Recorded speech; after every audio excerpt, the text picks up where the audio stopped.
혹시 국적? 예, 이제 첫 번째 달라갈 차례잖아요. 그렇죠.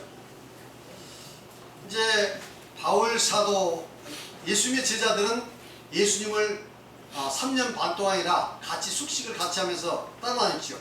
예수님을 따를 때에 많은 희생을 하고 따랐죠. 자기 가족도 버리고, 뭐 가족 버렸다기보다는 하여튼 가족도 떠나고, 그리고 직업도 버리고, 그리고 전적으로 예수님을 따랐어요. 그렇지만 그 제자들은 예수님을 따를 때 예수님의 진 명령을 알았습니까? 몰랐습니까? 몰랐죠. 예수님은 이 세상에 그 이스라엘의 육신의 메시아로서 이스라엘 왕이 되고, 그래서 이스라엘 나라를 로마에서 해방시키고, 그리고 이제 이스라엘 나라를 다윗과 같이 솔로몬 같은 그 영광스러운 나라로 세울 것이다. 이렇게 믿고 따랐어요. 그런데 그러니까 요즘 말로 말하면 무슨 신앙이죠? 완전히 기복적인 신앙. 기복적인 종교 신앙. 어쨌든 예수 믿고 이제 로또 복권 한번 당첨되겠다 이거지. 그래서 예수님 왕 되면 자기들도 고관 되자, 뭔가 해보겠다는 그러한 뜻으로 예수님을 따랐어. 모든 것을 버리고. 그러니까 어떤 정치인 말대로 마음 비우고 욕심 채웠다 하듯이 모든 것을 비웠는데 알고 보니까 욕심을 채웠어. 제자들도 모든 걸 버린 것 같지만 맞으면 그 안에 더 큰 욕심을 가지고 예수님을 따랐다 이 말이죠. 반지하지 않죠. 그러니 그런 마음에 아무리 예수님이 좋은 진리의 말씀, 영적인 말씀을 해도 귀에 들어올까요? 안 들어올까요? 안 들어옵니다. 그러니까 많은 이야기 해봐야 제자들은 못 깨달았어요. 3년 반 동안이나. 나중에 예수님께서 부활하신 모습을 보고도 못 깨달았어요. 그리고 이제 승천하고 나서, 성령 받고 나서 비로소 제대로 깨달았습니다. 그러니까 제자들이 예수님을 제대로 한 것은 거의 약 3년 반 지나서요. 그것도 숙식을 같이 하면서 이렇게 지냈죠. 그러니까 사람이 신앙 안에 들어와서 영적인 눈이 뜨기까지는 쉬운 일이 아닙니다. 뭐 말씀 좀 들었다고 해서 금방 영적인 눈이 뜨는 게 아니에요. 시간이 걸려야 돼요. 그리고 하나님 말씀을 진짜 사모하고, 그런 기복적인 그 신앙에서 벗어나기 위해서 몸부림칠 때 비로소 영적인 눈이 뜨게 되고 하나님 말씀이 제대로 보이게 될 수 있을 줄 믿습니다. 그래서 여러분들은 이제 빨리 이런 기복적 신앙에서 빨리 벗어나서 영적인 눈이 떠서 오늘 하나님의 깊은 그 신령한 말씀, 영적인 말씀을 깨달을 수 있길 바랍니다. 그래서 이제 하나님께서는 12제자가 아니라 새로운 바울 사도를 이제 택해가지고 율법의 정통, 정말 율법에 흠없이 살아오고 노력했던 이 바울 사도 선택해서 참된 구원의 복음을 이제 보이십니다. 읽어보시기 바랍니다. 타자도. 예수님께서는 구약 성경에 정통하고 율법을 흠이 없이 지키려고 노력했고, 마음이 하나님을 향해 진실하고 충성된 바울 사도를 택하여 직접 계시를 하셨습니다. 계시를 통하여 복음의 핵심 중의 핵심인 성령의 생명의 법에 대해서 깨닫게 해주셨습니다. 따라서 바울 사도는 복음을 사도들로부터 배운 것이 아니라 예수님으로부터 직접 계시받은 것이라고 주장을 하였습니다. 네, 바울 사도가 성경에 보면 본인이 기록하고 있어요. 하나님이 자기는 예수 믿는 자를 핍박하고 폭행하고 심지어 죽인 사람이었는데, 세상적으로 보면 얼마나 악한 사람입니까? 자기 종교를 위해서, 자기 신념을 위해서 그냥 사람을 잡아서 죽이는 얼마나 악독한 사람입니까? 나쁜 사람이죠. 그런데 이 바울 사도는 마음이 진실로 하나님께 충성됐어요. 자기의 불이익이나 어려움을 생각하지 않고 하나님께 유익하다면, 하나님께 영광이라면 내가 사람을 죽이는 일도 앞장서겠다. 그래서 그 대가는 내가 다 받겠다. 이렇게까지 대단한 사람. 그래서 하나님께서 이 마음이 충성된 바울 사도를 불러서 이제는 하나님의 복음을 전하는 하나님의 일꾼으로 쓰셨다. 그래서 이제 바울 사도가 하나님께, 예수님께 부름 받고 나서는 자기가 계시를 받아서 이 귀한 진리의 말씀을 다 계시받아가지고 깨달았어. 이제 그걸 이방에 전했고, 그리고 12사도, 또 예루살렘에 있는 많은 장로들, 지도자들이죠. 그 사람들도 깨닫게 되었습니다. 자, 갈라디아서 1장 11절 12절. 갈라디아서 1장 11절 12절 시작. 형제들아 내가 너에게 이야기하노니 내가 전한 복음은 사람의 뜻을 따라 된 것이 아니라 이는 내가 사람에게 받은 것도 아니요 배운 것도 아니요 오직 예수 그리스도의 계시로 말미암아 말 것이라. 바울 사도가 지금 전한 복음, 바울 사도가 전한 복음은 뭘 어떻게 했다고요? 사람의 뜻으로 된 것이 아니다.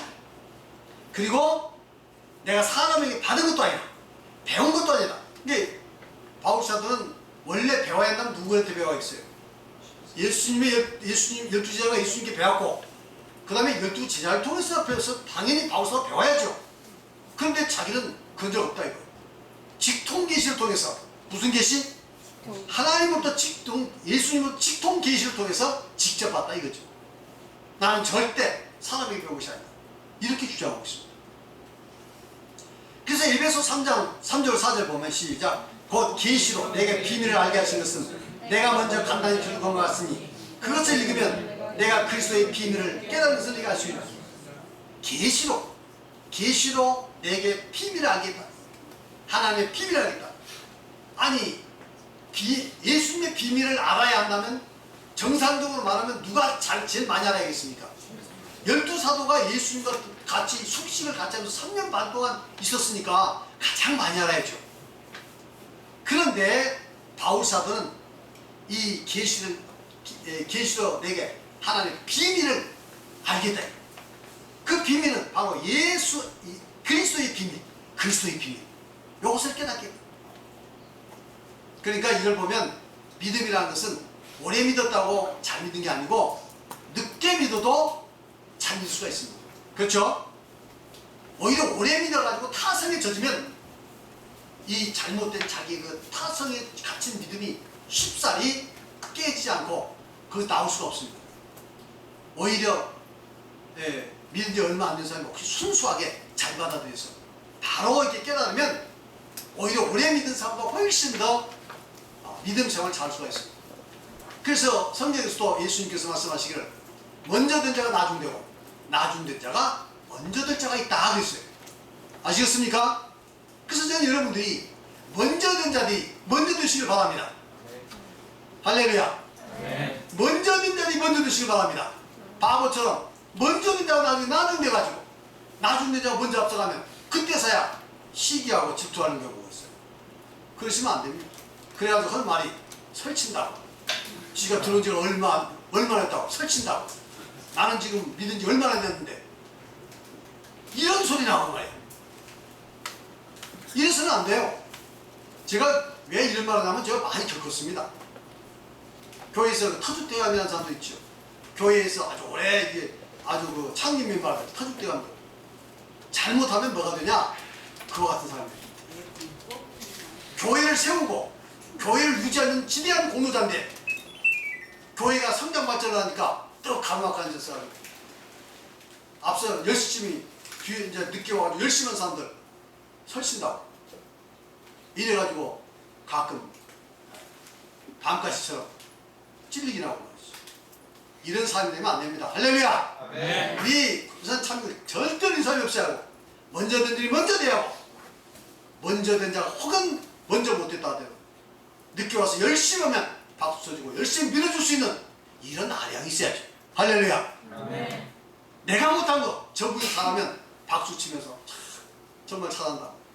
밀어주겠으니 열심히 했다. 나는 그렇게 못했는데 미안하다. 도와주겠다. 이 정도 돼야 이게 진짜 구원을 사모하는 사람이고 교회를 사랑하는 사람이지. 맞습니까? 교회 안에서까지 자기 기득권을 주장하고 자기 그 권리를 주장하고 이러면 안 된다 이 말이죠.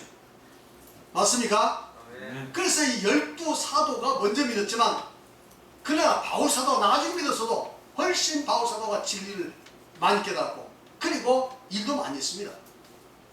글도 많이 쓰고 거의 서양의 약 1000몇백 년간의 서양의 그 문화는 바울사도의 이 사상에 그 그릇에 담겨져 있는 거예요. 아시겠습니까? 이렇게 위대한 거예요. 자, 그 다음에 이제 로마서 16장 25절 27절 보시겠습니다.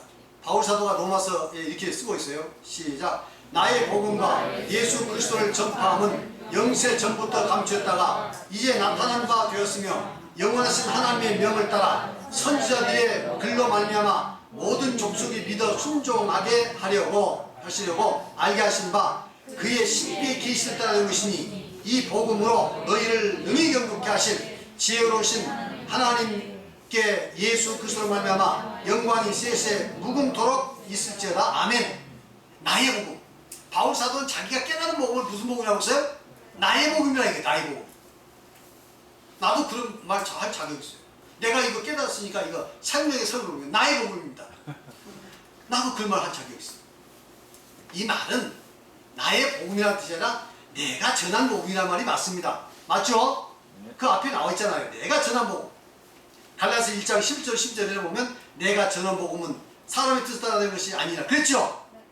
그러니까 나의 복음은 다른 말로 말하면 내가 전한 복음이다. 무슨 나의 독창적인 것이고 내가 무슨 이 복음에 대해서 뭐 어떤 권리를 가지고 있다. 그런 뜻은 아니에요. 뭐 특권을 했다. 그 뜻은 아니에요. 그 무슨 아십니까? 그래서 나의 복음과 그리스도 예수를 전파하면 영세전부터 감췄다가 영원전부터 감춰진 거예요. 그래서 이제 나타났죠. 예수 그리스도 나타났고 영원하신 하나님의 명을 따라 선지자 글로 말미암아 모든 민족이 믿어 순종해 하시려고 알게 하신 바 그 신비의 계시를 따른 것이다. 신비롭다 이게 신비롭다. 그래서 예수 그리스도의 그 구속하심과 예수 그리스도께서 우리 죄를 용서해서 우리를 구원하는 이것은 신비 중의 신비입니다. 이 세상의 모든 종교는 다 내 힘으로 내 능력으로 내 노력으로 인간의 방법으로인데 이것은 오직 하나님께 우리를 용서해서 우리를 구원했다 이거예요. 은혜를 우리 구했다 이거예요. 구원하겠다 이거예요. 이것이 여러분들 여러분들은 지금 많이 들어서 보편적인 것 같지만 별게 아닌 것 같지만 이것이 신비 중의 신비요. 할렐루야. 아멘. 이것을 깨달아야 돼요. 자, 그래서 이렇게 그가 전하는 것은 다 그 계시를 따르는 것이다. 이렇게 이야기합니다. 계속 큰 소리로 읽어보세요. 바울 사도는 자신이 예수님으로부터 직접 계시받은 복음을 나의 복음이라고 했습니다. 즉 내가 받은 복음이라는 말입니다. 바울 사도는 자신이 개척했던 소아시아에 있는 갈라디아 지방의 교회와 마게도니아에 있는 교회에 자신이 계시받고 깨달은 복음을 전했습니다. 그러나 바울 사도가 떠나자 기독교 율법주의 지도자들이 와서 바울 사도가 전한 복음을 부인했습니다. 그들의 주장은 대략 다음과 같습니다. 예수님을 구주로 믿고 거듭나 구원을 받은 것은 은혜로 된 것이지만 거듭난 이후에는 할례를 받고 모세 율법을 지켜서 구원을 유지하고 완성하여 최종 구원인 영원한 천국에 들어갈 수 있다. 물과 성령으로 거듭난 이후에 그것은 은혜로 된 것이다. 맞다. 그러나 그 후에 우리가 어떻게 하늘나라까지 가는 거지? 무슨 방법으로? 할례 받고 모세 율법을 지키게 하는데 이방인들 또 이렇게 주장한 거예요. 요즘 말은 뭘까요? 이제 물과 성령으로 거듭나서 우리가 하늘나라 어떻게 하지? 11조를 해야 돼. 아니면 새벽 기도쯤은 나와야 돼. 아니면 하나님 앞에 충성을 많이 해야 돼. 선행을 많이 쌓아야 돼. 그래야 갈 수 있어. 이거가 비스무리한 이야기입니다. 이해하시겠습니까? 사도행전 15장 1절 5절 보시겠습니다. 시작. 어떤 사람들이 유대로부터 내려와서 형제들을 가르치며 너희가 모세의 법대로 할례를 받지 않으면 능히 구원을 받지 못하리라 하니 바리새파 중에 어떤 믿는 사람들이 일어나 말하되 이방인에게 할례를 하고 모세 율법을 지키라 명하는 것이 마땅하니라. 이렇게 율법주의자들은 이제 모세 율법을 다 지켜야 돼. 그래야 은혜로 구원받고 율법을 지킴으로 구원이 유지되고 완성된다. 이렇게 말하는 거예요. 이해하시겠습니까? 계속해서 이 문제를 해결하기 위해서 바울 사도와 바나바는 예루살렘에 올라가 사도와 장로들에게 보고를 하였습니다. 이때가 AD 48에서 52년 사이입니다. 오순절 성령 강림이 AD 30년이므로 이때부터 약 18, 22년이 지난 때였습니다. 사도와 장로들은 최초로 공의회를 열어 이 문제를 토론한 결과 바울 사도의 견해가 옳다고 결론을 내렸습니다. 지금 바울 사도가 그러니까 오순절 성령 강림이 AD 30년입니다. 거의 30년이에요. 그리고 그로부터 몇 년이냐면 성령 강림으로부터 이제 교회가 성립된 거죠. 맞습니까? 오순절 성령 강림 때 교회가 성립된 겁니다. 그 다음에 예루살렘 공회가 이제 바울 사도 그 할례 문제로 율법 문제로 논쟁이 했던 때가 언제냐면 AD 약 48에서 52년 사이라고 이야기해요. 그러면 어느 정도 사이죠? 약 18년에서 20년 사이. 그러니까 바울 사도가 나타나서 이제 그 복음을 이야기하고 그것이 문제가 돼가지고 이해를 못해서 문제가 돼가지고 예루살렘에서 사도과 장로들이 이제 토의를 하는데 이때까지 걸린 기간이 약 20년 가까이 걸렸다. 그러니까 예루살렘에 있는 사도들은 20년 가까이 참된 복음을 모르고 있었어요. 아시겠습니까? 어디까지만 알 수 알았다고요? 기초 복음까지만, 기초 믿음과 기초 복음까지만 했지 진짜 이제 생명의 성례고 구원받은 이후에, 세례받은 이후에 우리 구원이 어떻게 유지되고 어떻게 완성되느냐, 최종 구원인 하늘나라에 어떻게 가느냐 하는 이 방법을 몰랐다 이 말이에요. 이해하시겠죠? 자, 그 다음에 그래서 사도와 장로들이 토의한 결과 이제 어떤 결론을 내렸습니까? 사도행전 15장 10절로 10절 시작. 그런데 지금 너희가 어찌하여 하나님을 시험하여 우리 조상과 우리도 능히 매지 못하던 멍에를 제자들의 복에 두려느냐. 그러나 우리는 그들이 우리와 동일하게 주 예수의 이름 은혜로 구원을 받은 줄 믿노라느냐. 근데 이제 여기서 이야기를, 그런데 지금 너희가 어찌하여, 너희가 누굽니까? 율법주의자들에 대한 얘기죠. 바리새파 율법주의자들. 너희가 어찌하여 하나님을 시험하여 우리 조상과 우리도 능히 매지 못한 명예. 이스라엘 백성 그 조상과 자기들도 능히 매지 못했던 명예가 뭐죠? 율법이죠. 못 맺다. 이것을 어떻게 이방인들이 구원받아 오니까 그들이 또 지우려고 하느냐?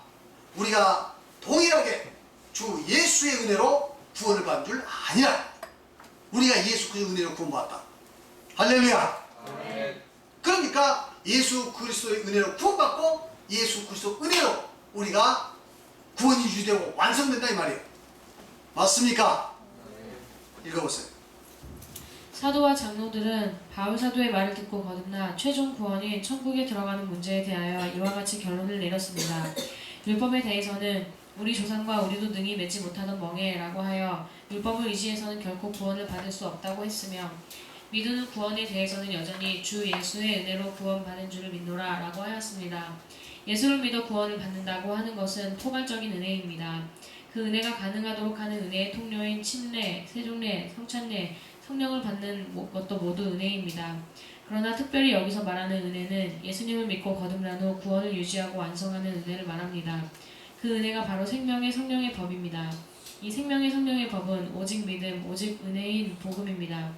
예루살렘에 있던 사도들은 바울 사도의 말을 듣고 비로소 거듭난 이후 구원의 유지와 완성의 문제에 대해서 율법의 행위가 아니라 오직 은혜로 된다는 사실을 확실히 깨달았던 것입니다. 여기 보세요. 기초 믿음, 이 믿음으로 구원받는 것도 은혜입니까? 은혜 아닙니까?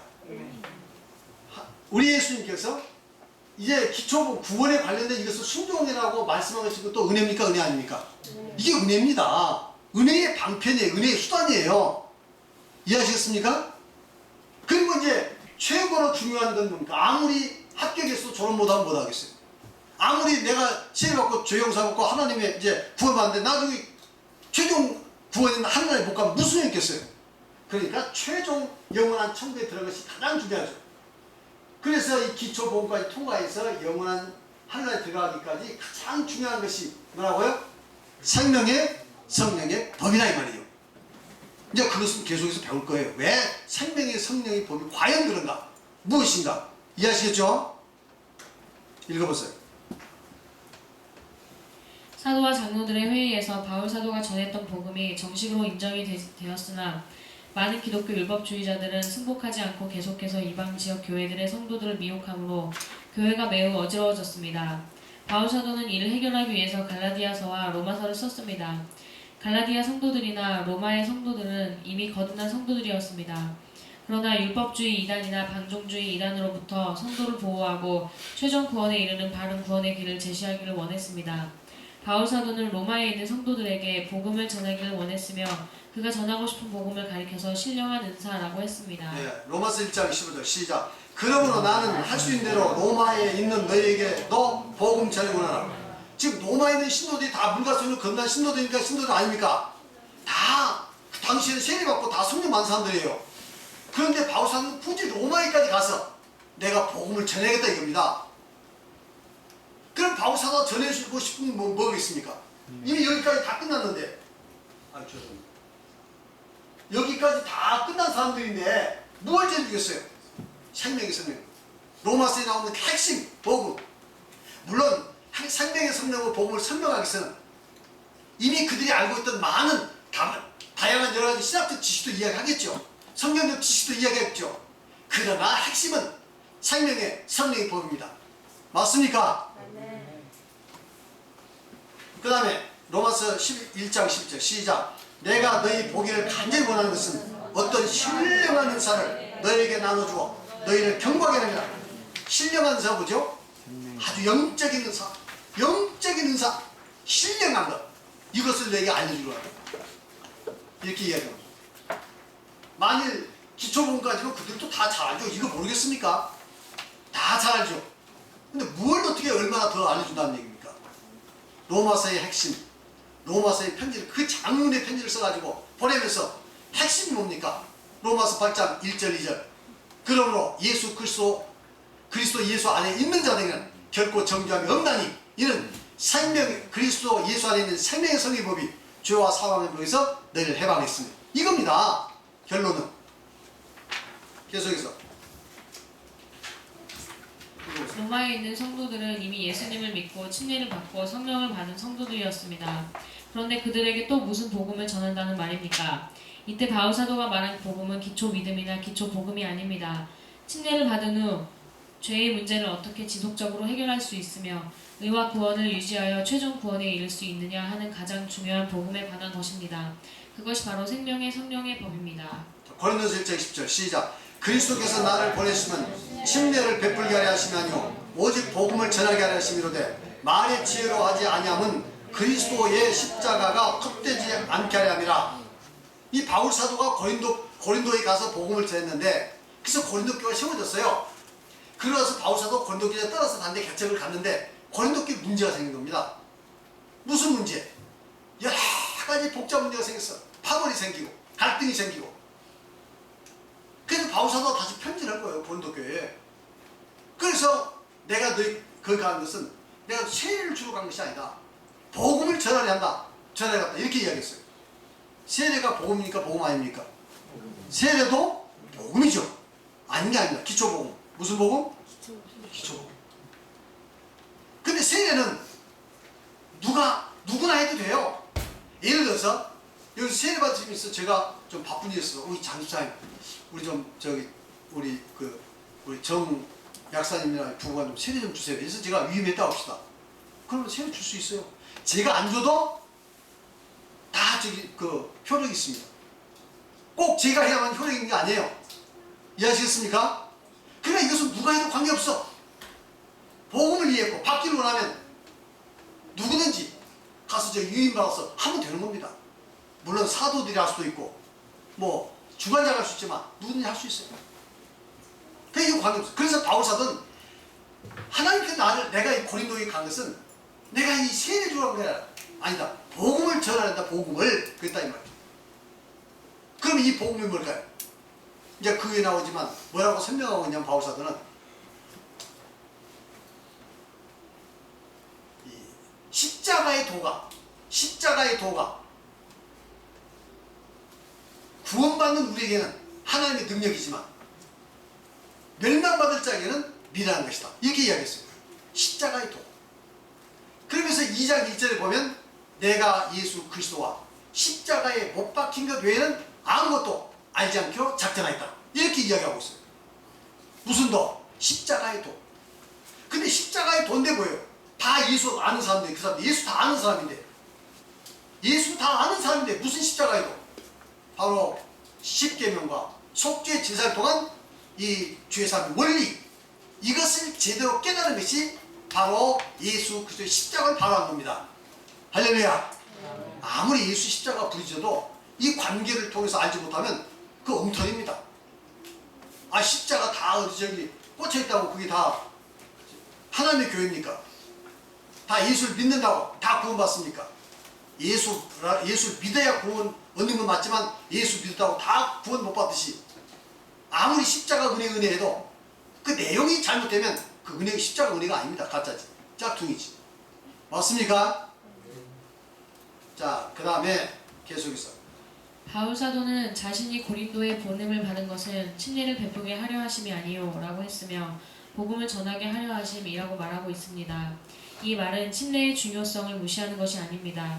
침례는 누가 베푼다 하더라도 관계가 없으나 예수 그리스도를 통한 죄사함의 원리를 깨닫는 일은 구원을 유지하고 완성하는 데 더욱 중요하기 때문에 위와 같이 말했던 것입니다.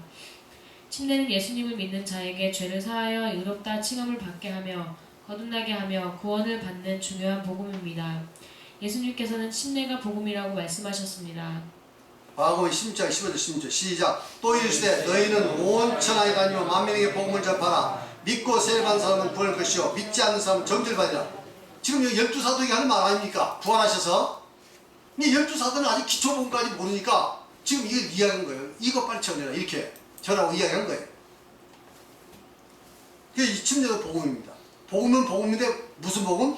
기초복음이죠. 그 다음에 계속해서 그런데 바울 사도는 침례를 베풀게 하려 한 것이 아니라 복음을 전하려 하심이라고 말하고 있습니다.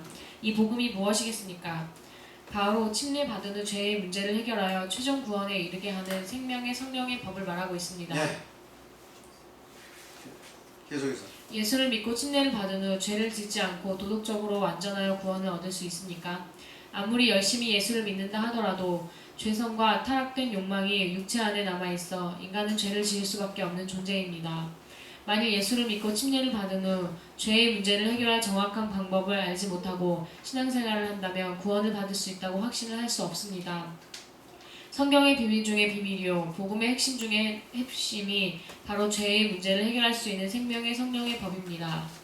어떤 사람들은 지금은 계시록의 시대이니 계시록을 알아야 구원을 받는다고 말하기도 합니다. 그러나 이는 참된 복음을 알지 못하는 무지한 말입니다. 이거 정말 무지한 말이에요. 무지한 말. 아무리 성경을 저기 이리 꿰고 저리 꿰고 성경 66권을 이리 꿰서 저리 꿰서 교묘하게 만들어도 무지하기 짝이 없는 말입니다. 이해하시겠습니까? 계시록은 구원 받으라고 주신 책이 아니라 계시록은 뭐한 책이요? 절대 구원받으라고 주신 책이 아닙니다. 계시록은. 구원받은 성도들이 시대를 분별하여 죄악된 세상을 경계하며 예수님의 재림을 충성되게 준비하도록 주신 것입니다. 바로 이거예요. 계시록을 읽으면서 미래이니까 혹시 이 시대에 어떤 하나님의 뜻이 있을까? 계시록 공부하면서 경각심을 가지고 죄악 세상에 빠지지 않고 예수 그리스도의 재림을 사모 안 하고 이 계시록을 준 것이지 계시록 그거 알아야 구원한다. 이것은 아주 그냥 복음의 핵심을 알지 못하는 무지막지한 일이다 하는 것을 아실 줄 압니다. 그 다음에 성경을 오묘하게 푸는 것으로 혹세무민하는 거짓 그리스도와 거짓 선지자가 갈수록 횡행을 하고 있습니다. 절대 속아서는 안 됩니다. 참된 비밀, 참된 오묘, 참된 복음 중의 복음은 바로 생명의 성령의 법입니다. 내가 반복된 일을 계속 온 것은 이게 그렇게 중요하다는 걸 말씀드리기 위해서입니다. 그 다음에 계시록은 AD 90년경에 마지막 사도인 요한 사도가 기록한 계시입니다. AD 30년 성령 강림으로부터 요한 사도가 계시를 받기까지 약 60년 동안 계시록을 몰랐어도 모두가 원형의 구원 복음인 기초 믿음과 기초 복음과 생명의 성령의 법을 통해 구원을 받았습니다. 그렇습니다. 이 계시록은 언제 계시받았냐면 이제 요한 사도 가장 다른 사도는 다 먼저 다 순교당하고 베드로도 순교당하고 바울 사도 다 순교당하고 로마에서 요한 사도는 끝까지 남았어요. 그래가지고 천수를 다 늙어 죽었습니다. 거의 90세 가까이 살다 죽었어요. 그런데 이제 도미티안 황제 박해 때 어디로 유배를 갔냐면 소아시아의 반모라는 섬으로 유배를 갔어요. 이 반모라는 섬은 지금도 있습니다만은 돌로 된 섬이에요. 그래서 거기 유배를 가가지고 거기서 이제 고생스럽게 지내면서 환상을 봤습니다. 우리로 말하면 아이맥스 같은 거대한 환상을 보고요. 그 환상 내용을 이제 글로 적어서 그 이제 기록해 놓은 것이 요한 계시록입니다. 그러니까 성령 강림부터 요한까지는 거의 60년 동안 계시가 없이 요한계시록 없이 그냥 60년 동안 지냈어요. 뭘로? 바로 이 복음으로 구원받다 이 말이죠. 그런데 새삼스럽게 계시록을 알아야 구원받는다고요? 예수 그리스도는 어제나 오늘이나 영원토록 동일한데 맞습니다, 맞습니까? 맞나요, 안 맞나요? 네. 계시록으로 구원받는 게 아니라 바로 계시록 없어도 그 원형의 구원 복음으로 부활받습니다. 계속해서 오늘날도 동일하게 예수님께서 가르치시고 제자들이 이해하고 믿고 순종했던 원형의 구원 복음을 통해서 구원을 받을 수 있습니다. 계시록을 알면 좋지만 모른다 하더라도 구원받는 데는 아무런 지장이 없습니다. 맞습니다. 예, 계시록 알면 좋아요. 많이 알면 좋습니다. 계시록 위에 성경을 많이 알면 좋아요. 그러나 계시록 몰라도 구원에 아무 지장 없습니다. 아시겠습니까? 성경은 많이 알아서 교만 안 하고 성경 많이 한 거 아니에요. 성경은 많이 알아서 자신을 반성하고 더욱 겸손해서 하나님께 더욱 충성하고 경건한 마음으로 건강하게 신앙생활 하도록 성경을 많이 보란 얘기지. 계시록을 많이 공부해가지고 이제는 교만해져서 계시록 모르면 구원을 못 받는다 이렇게 말을 해요? 이런 지금 대부분의 이단 사설하는 사람들이 계시록 해석이 그렇습니다. 한간에 개신교에서도 뭐 계시록 해가지고 지금은 계시록 비밀을 푸는 뭐 하나님 위대한 종 해가지고 선전 나오던데 무슨 위대한 종은 종이에요. 진짜 위대한 종은 이 원형의 구원 복음을 아는 종이 위대한 종입니다. 할렐루야. 네. 위대한 종, 그 종이 위대한 종. 저는 위대 안 해지려합니다만 꼭 위대하다면 그게 진짜 위대한 거예요. 자, 그 다음에 그러나 생명의 성령의 법은 계시록이나 다니엘서 등의 예언을 깨닫는 것보다 몇 천만 배, 몇 억 배 이상 비교할 수 없이 더욱 중요한 구원의 복음입니다. 백천만 배, 백억 배, 몇 조 배 더 중요한 것이 뭐예요? 원형의 구원. 맞습니까? 그걸 회복한 일이 계시록 다니엘 그 예언 해석본보다 몇 억만 배 더 중요합니다. 그런데요, 지금까지 역사적으로 다니엘 해석, 계시록에서 수많은 해석들이 나왔지만 하나도 맞은 것이 없어요. 뭔지 아십니까? 시대 지나고 보니까 아니야. 어거스틴도 계시록 해석했어요. 그 위대한 어거스틴도 시대 지나고 보니까 안 맞아.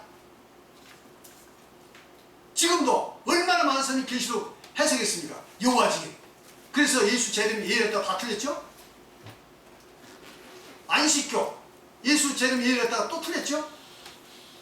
안상호 거기도 세상 망한다고 아마겟돈 전쟁이 난다고 제가 부산에 있을 때 그 사람들이 예언했습니다. 두 사람이 와가지고 이야기다.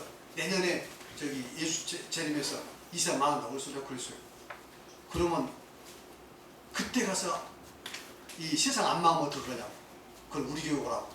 그랬더니 또 그쪽에서 또 이야기하는데 그 망할 거면 어떡하냐고. 이렇게 묻대. 미래니까 모르지. 망할지 안 망할지. 그래서 내가 그랬어요. 만일 안 망하면 우리 교회 오시면. 그때 안 오대.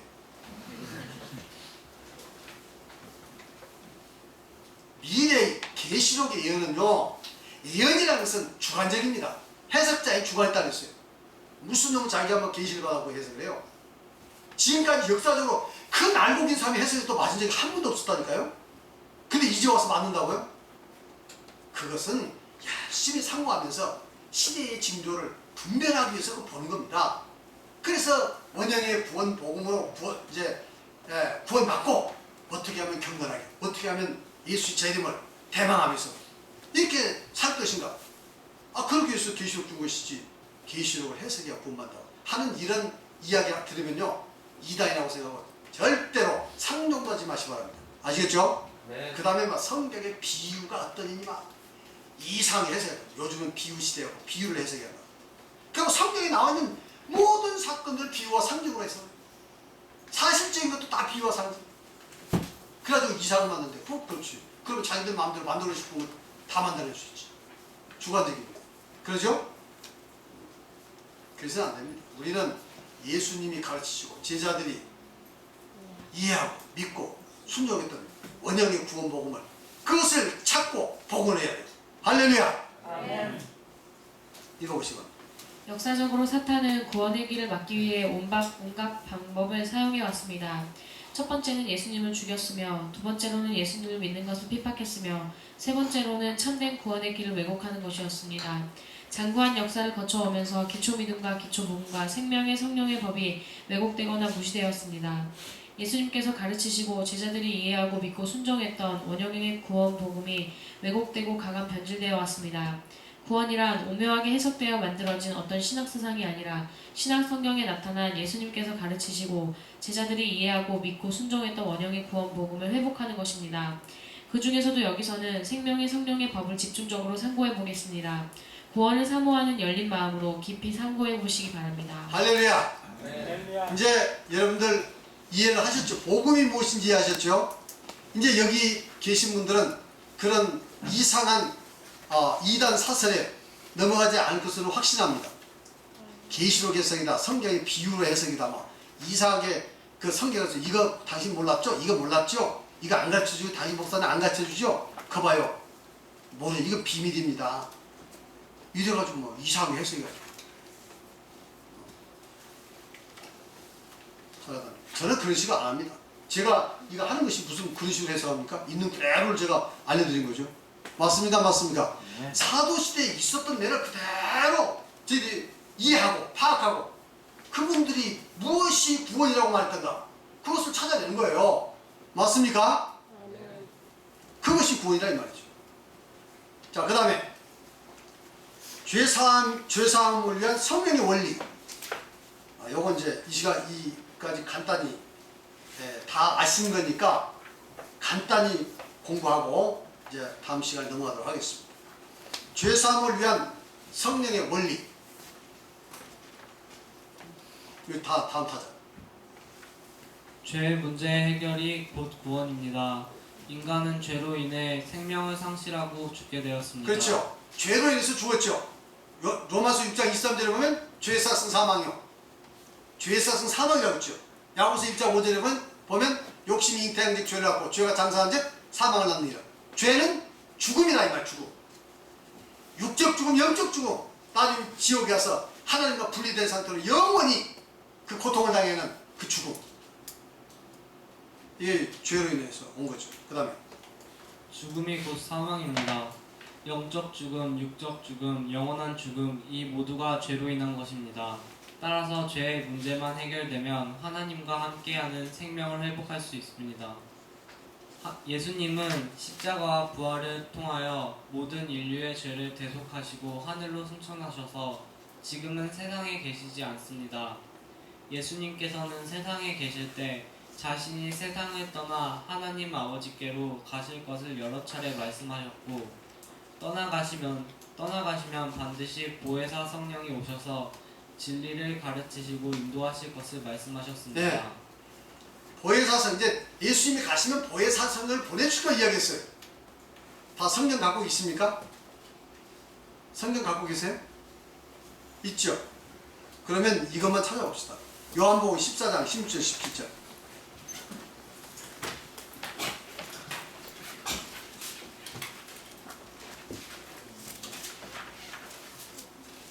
요한복음 14장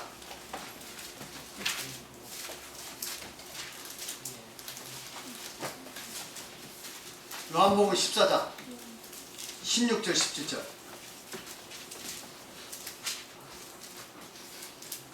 찾았어요?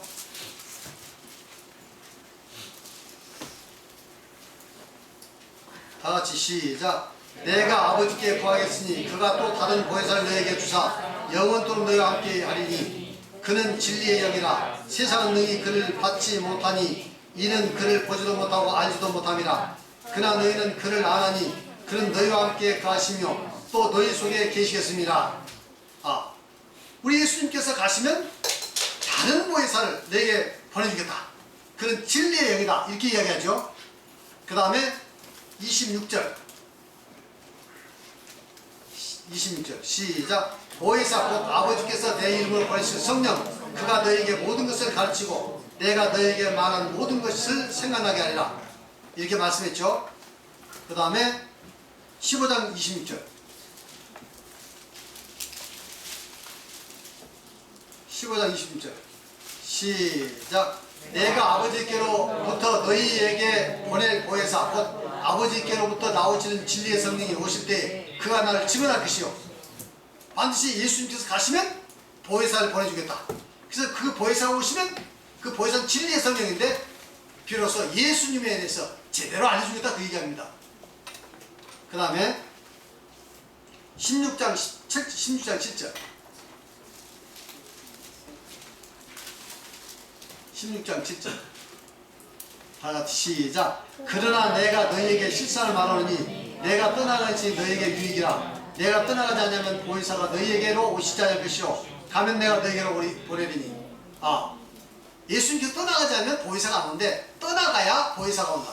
예수님은 육신이라는 그 제한된 속에 제한되어 있기 때문에 동일시간에 여러 장소에 못 나가신다 이 말이죠. 그런데 예수님이 그 부활에서 떠나시면 성령께서 오시면 성령은 영이시니까 온 세상에 충만해 계시고 동일시간에 모든 성도에게 모든 사람에게 같이 역사할 수 있어요. 그래서 보혜사 성령을 보내주겠다. 그가 진리 가운데 너를 인도하고 내가 너에게 말한 모든 말도 알게 하겠다. 이제 생각하게 하겠다. 이렇게 말씀하신 거예요. 13절 시작. 그러나 진리의 성령이 오시면 그가 너희를 모든 진리 가운데 인도하시니 그가 스스로 말하지 않고 오직 들은 것을 말하며 장래를 내게 하시라. 지금 내가 재림 예수다, 내가 메시아다, 내가 그리스도다 하는 사람들은 이 구절들을 통해서 자기가 보혜사라는 겁니다. 보혜사를 보낸다고 그러잖아요 예수님께서. 그러니까 이 보혜사가 자기들이라는 거예요. 근데 실제로 이 보혜사는 언제 강림했죠? 오순절로 강림했잖아요. 근데 이 보혜사를 자기에게로 해가지고 이제 되면서 보혜사 보낸다고 했잖냐? 바로 이제 지금 이만희가 또 뭐 원상이가 보혜사다 이렇게 이야기합니다. 속지 말아야 돼요. 아시겠어요? 다 혹세무민하는 겁니다. 계속 읽어보세요. 그리고 예수님께서는 부활하신 후 제자들에게 나타나셔서 성령을 받으면 죄사하는 권세를 교회에게 주시겠다고 말씀하셨습니다. 요한복음 20장 21절로 23절 보시겠습니다. 20장.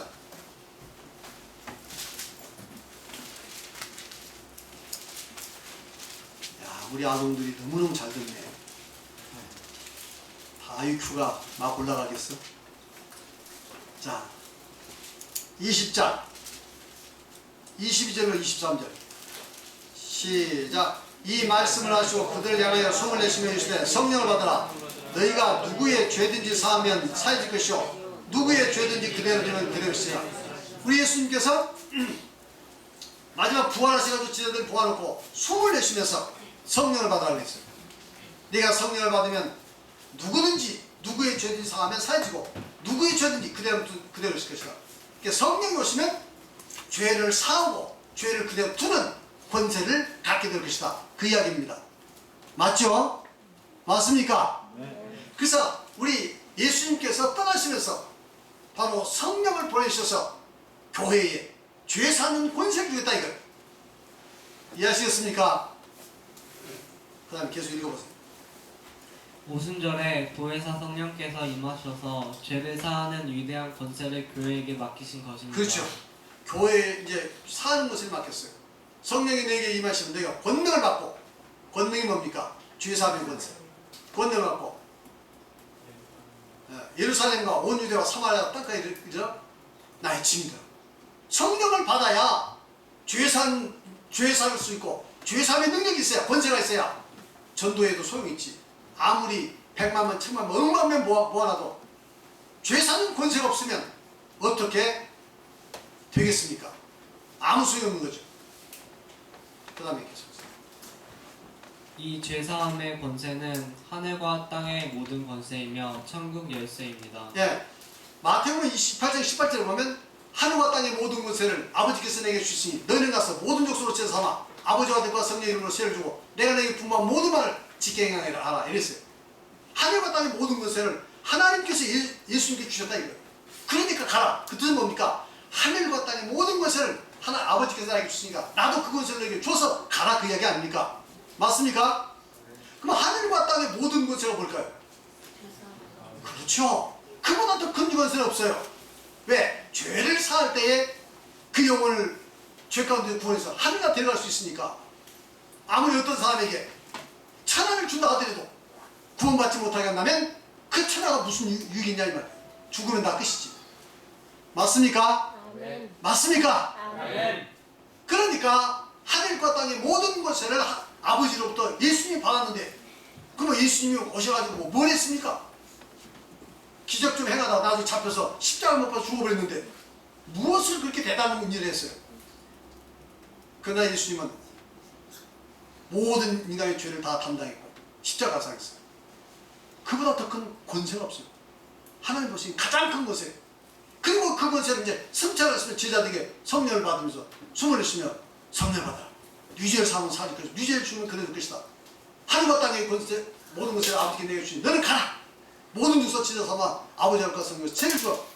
그리고 성령이 너에게 이 말씀을 권능을 받고 예루살렘과 온 유대와 사마리아 땅까지 나의 증인이 되라. 맞습니까? 네. 성령을 통해서 죄사함의 권세, 하늘과 땅의 권세를 받습니다. 이게 바로 천국이었어요. 예수님께서 마태복음 16장에 말씀드린 천국이었어요. 읽어보세요. 그 첫 번째가 죄사함의 침례이며 다음은 침례를 받은 이후 성도의 죄가 사함받는 자백과 회개입니다. 여러분, 이 자백과 회개라는 것이 얼마나 위대한 건지 알 수가 없어요. 우리가 자격을 갖춘 우리 성도가 자백하고 회개하는 것이 얼마나 위대한지 알 수 없어요. 자격을 못 갖추고 아무리 자백하고 회개할 소용없습니다. 맞습니까? 네. 자격을 갖춰야 돼. 하나님께서 요구하는 그 자격을 갖추고 자백하고 회개하는. 누구라도 뭐 자백하고 회개하면 되는 줄 아세요? 성경에 나와 있다고 해서 아, 성경에 회개하고 자백하고 회개하면 죄송도 하셨네. 저기 죄용서 받는다고 했네. 한다고 해서 자백하고 회개한다고 되는 게 아니에요. 자격을 갖춰야 돼. 자격을. 맞습니까? 맞습니까? 네. 아무리 그 술이 좋아서 사람을 살리는 능력이 있어도 자격이 없으면 불법이요. 우리 구당 무슨 선생이죠? 친구 잘하시는 분. 구당. 네, 구당 선생님 있죠. 그분이 얼마나 대단합니까? 그런데 지금 계속 우리 한국에서는 지금 자격 시비에 시달려가지고 실제법 위반했다고 계속 고발당하고. 그래서 결국 이번 중국에 왔어요. 중국에서는 포용을 해주더라고. 한국에서는 그 침은 민간에서 놓을 수 있지만 뜸은 뭐 구가 뜸이죠. 예? 구가 뜸이잖아요. 침 넣는 구가 뜸이잖아요.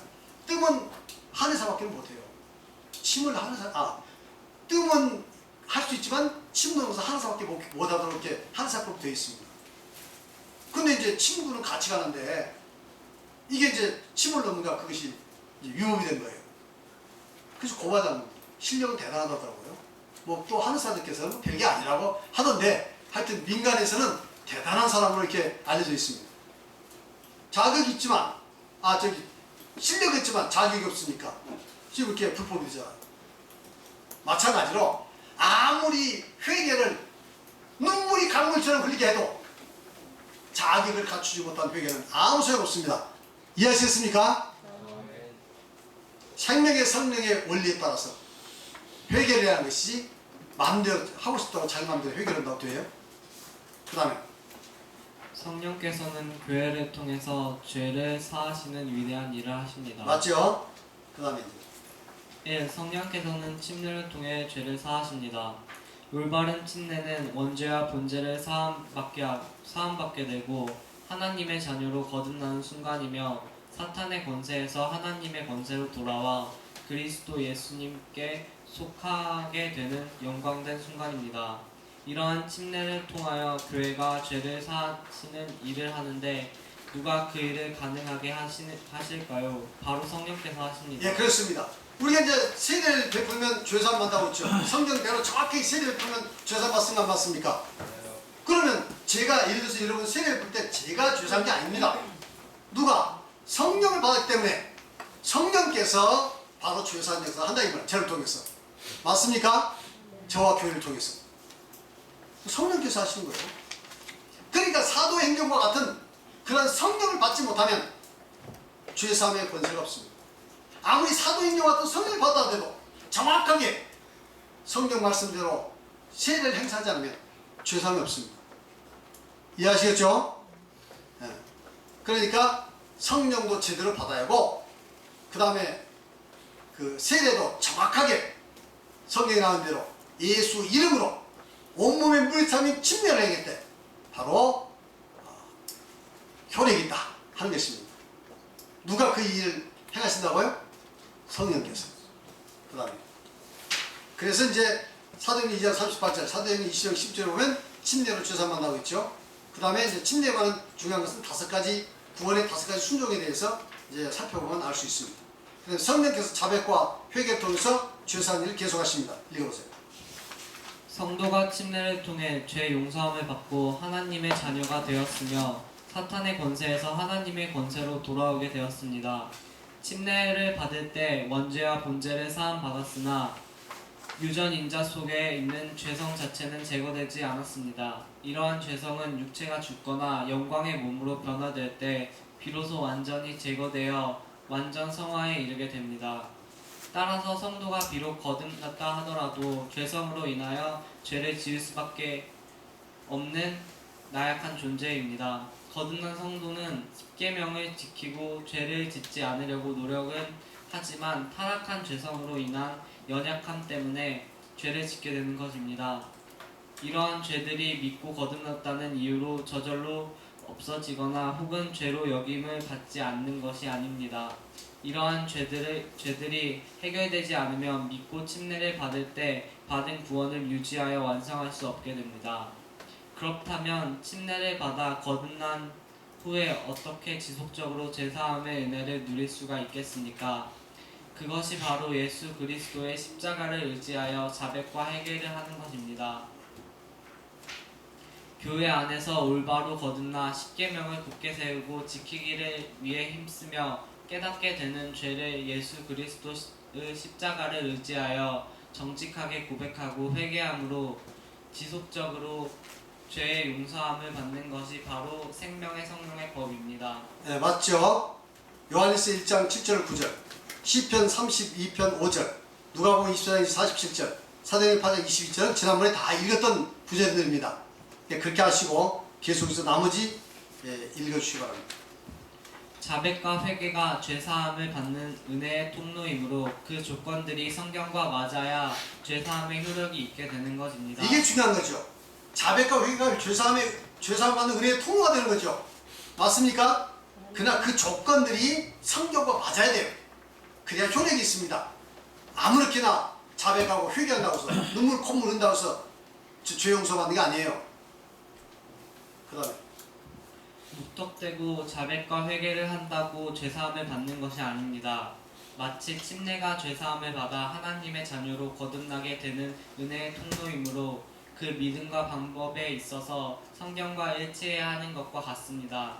바른 조건을 갖추지 않은 자백과 회개는 아무런 효과가 없습니다. 자백과 회개를 통한 지속적인 죄사함에 관한 내용을 끝까지 상고해 보므로 생명의 성령의 법이 무엇인가 확실히 깨달아 생명을 주는 성령의 원리에 따라 믿음 생활을 할 수 있기를 바랍니다. 할렐루야. 아멘. 네, 이게 중요한 거예요. 그래서 이제 이 시간에는 여기까지 하고요. 다음 시간에 이거 참 다 끝내기가 어렵네. 다음 시간에 94쪽까지